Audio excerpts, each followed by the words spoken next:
Now we will see class 12 macroeconomics chapter 6 banking, commercial banks and the central bank part 2.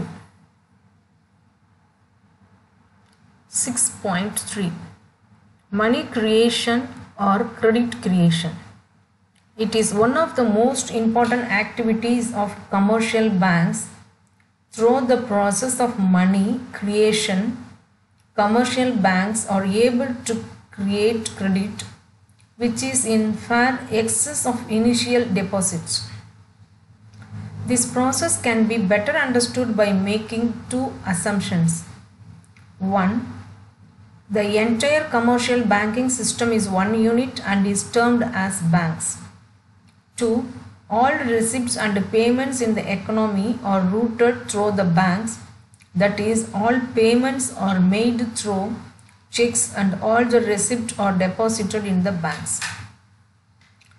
The deposits held by banks are used for giving loans. However, banks cannot use the whole of deposits for lending. Banks cannot be used the whole of deposits for lending. It is legally compulsory for the banks to keep certain minimum fraction of their deposit as reserves. The fraction is called legal reserve ratio LRR and is fixed by the central bank. Banks do not keep 100% reserves against the deposits. They keep reserves only to the extent indicated by the central bank. Why only fraction of deposits are kept as cash reserves? Banks keep a fraction of deposit as a cash reserves because a prudent banker, by his experience, knows two things. 1. All the depositors do not approach the banks for withdrawal of money at the same time, and also they do not withdraw the entire amount in one go. 2. There is a constant flow of new deposits into the banks. So to meet the daily demand for withdrawal of cash, it is sufficient for banks to keep only a fraction of deposits as cash reserves. It means if experience of banks show that withdrawals are generally around 20% of the deposits, then it needs to keep only 20% of deposit as cash reserves, LRR. Let us now understand the process of money creation through one example. Suppose initial deposits in banks is rupees 1000 and LRR is 20%. It means banks are required to keep only rupees 200 as a cash reserve and they are free to lend rupees 800. Suppose they lend rupees 800, banks do not lend this money by giving amount in cash.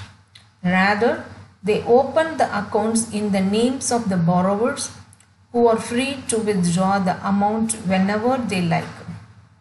Suppose borrowers withdraw the entire amount of rupees 800 for making payments.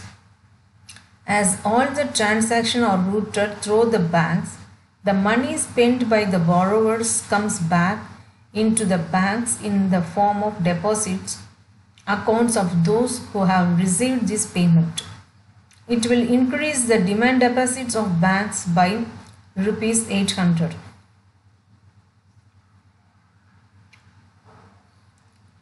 With new deposits of rupees 800, banks keep 20% as cash reserves and lend the balance rupees 640. The borrowers use these loans for making payments, which again comes back into the accounts of those who have received the payments. This time banks deposit raised by rupees 614. The deposits keep on increasing in such round by 80% of the last round receipts. At the same time, Cash reserves also go on increasing each time by 80% of the lost cash reserves. Deposit creation comes to end when total cash reserves become equal to the initial deposit. Refer the following table.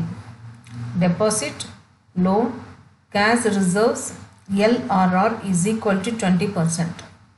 Initial deposit 1000, 800, 200. Round 1, 800, 640, 160. Round 2, 640, 512, 128. Total 5000, 4000, 1000. As seen in the table, banks are able to create total deposit of rupees 5000 with the initial deposit of just 1000. It means total deposit become 5 times of the initial deposit.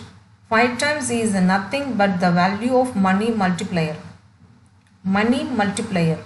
Money multiplier or the deposit multiplier measures the amount of money that the banks are able to create in the form of deposits with every unit of money it keeps as reserves. It is calculated as money multiplier is equal to 1 by LRR. In the given example, LRR is 20% or 0.2, so money multiplier is equal to 1 by 0.2 is equal to 5. It signifies that for every unit of money kept as reserves, banks are able to create 5 units of money. The value of money multiplier is determined by LRR. Higher the value of LRR, lower the value of money multiplier, and less money is created by the banking system. A better clarification. Example, calculate the total deposit created if initial deposit is of rupees 1000 crores and LRR is 12.5%. Solution, given LRR is 12.5% or 0.125.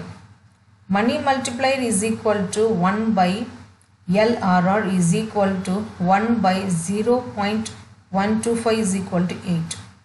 Initial deposit is equal to rupees 1000 crores. Total deposit is equal to initial deposit into money multiplier is equal to 1000 into 8 is equal to rupees 8000 crores. For more practicals of money multiplier, refer Hodge.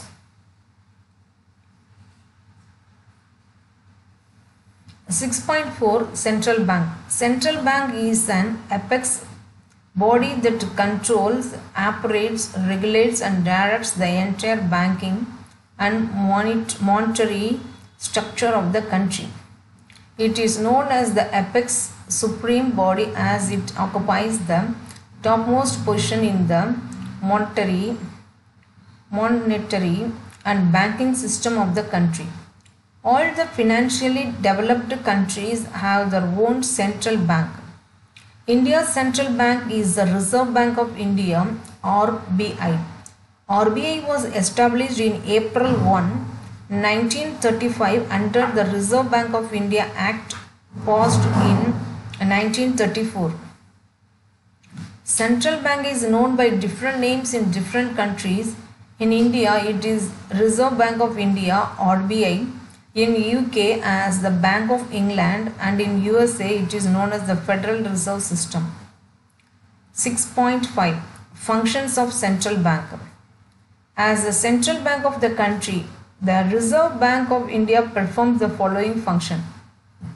Functions of Central Bank: Currency Authority, banker to the government, bankers bank and supervisor, controller of money supply and credit, custodian of foreign exchange reserves, currency authority in bracket bank of issue.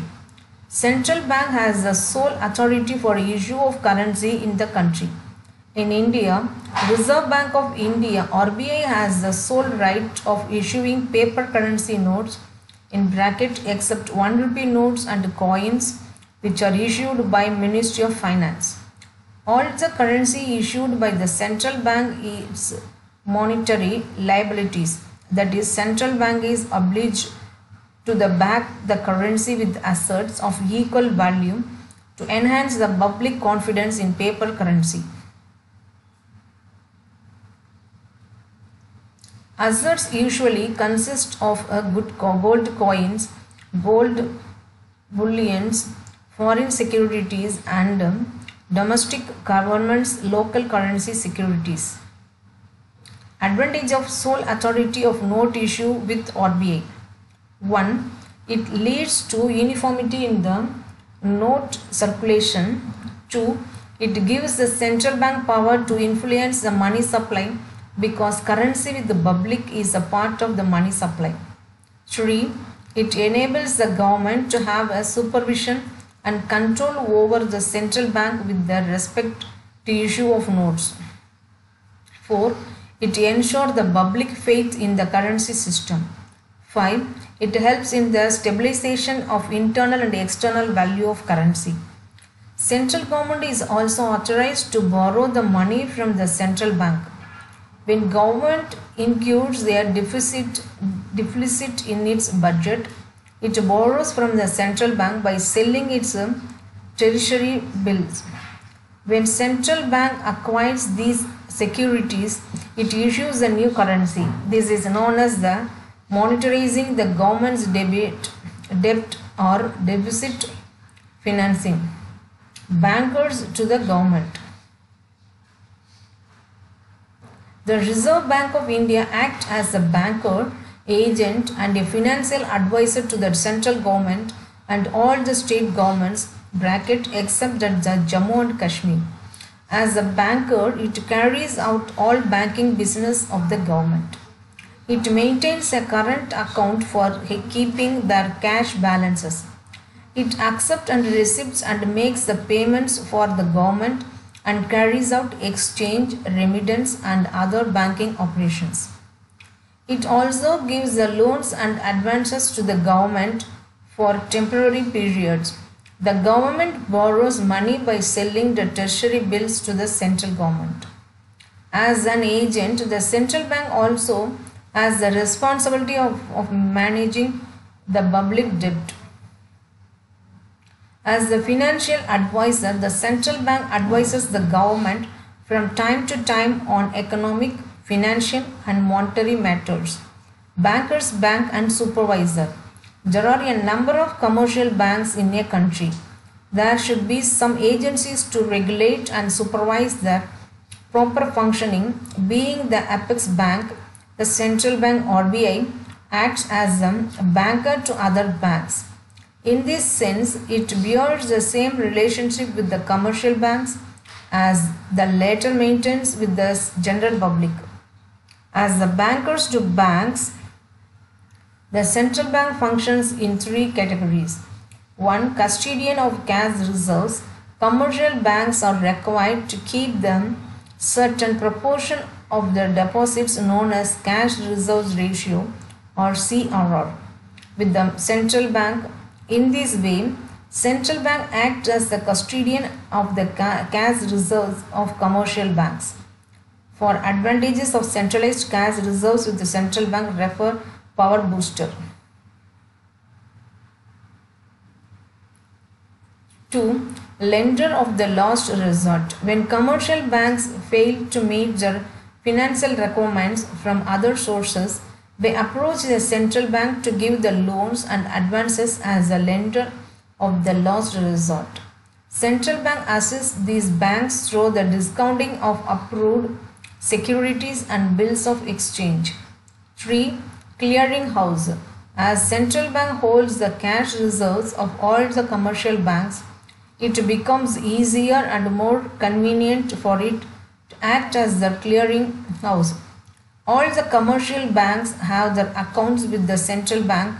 Therefore, the central bank can easily settle claims of various commercial banks against each other by making debit and credit entries in their accounts. As a supervisor, central bank regulates and controls the commercial banks. The regulation of banks may be related to the licensing, branch expansion, liquidity of assets, management, merging and winding up, etc. The control is exercised by the periodic inspection of banks and the returns filed by them. Controller of money supply and credit. Due to economic fluctuations, the central bank, that is RBI, controls the money supply and the credit in the best interests of the economy. As RBI has the sole monopoly in the currency issues, it can control credit and supply of money. For this, RBI makes use of the following methods of credit control. Repo repurchase rate. Repo rate is the rate at which the central bank of the country, RBI, is in case of India, lends money to the commercial banks to meet their short-term needs.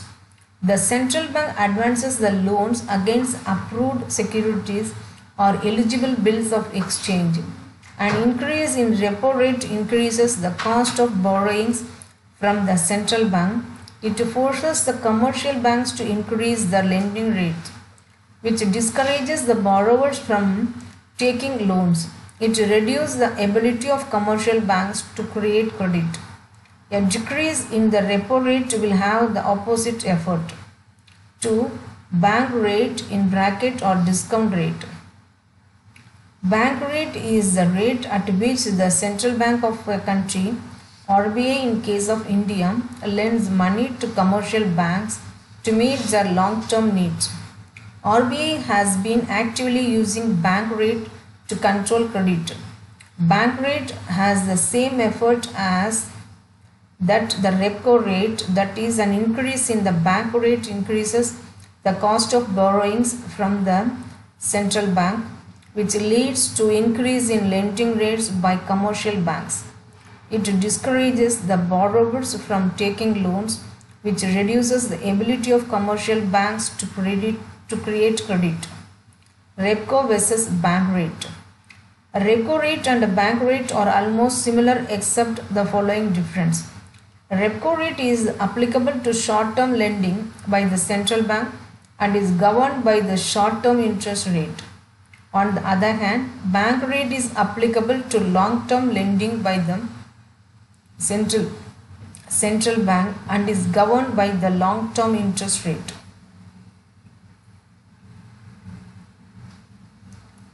Reverse repo rate. This is exact opposite of repo rate. Reverse repo rate is the rate at which the Reserve Bank of India, RBI, borrows money from the commercial banks. RBI makes use of this tool when it feels that there is excess money supply in the banking system. Banks are always happy to lend money to RBI as their money is in safe hands with the good interest. An increase in reserve repo rate induces the banks to transfer more funds to RBI due to attractive interest rates. 3. Open market operations. Open market operation, OMO, refers to buying and selling of the government securities by the central bank from or to the public and commercial banks. RBI is authorized to sell or purchase the tertiary bills and government securities. It does not matter whether the securities are bought or sold to the public or banks, because ultimately the amounts will be deposited in or transferred from the some bank. The sale of securities by the central bank reduces the reserve of commercial banks. It adversely affects the bank's ability to create credit and therefore decrease the money supply in the economy. Purchase of securities by central bank increases the reserves and raises the bank's ability to give credit.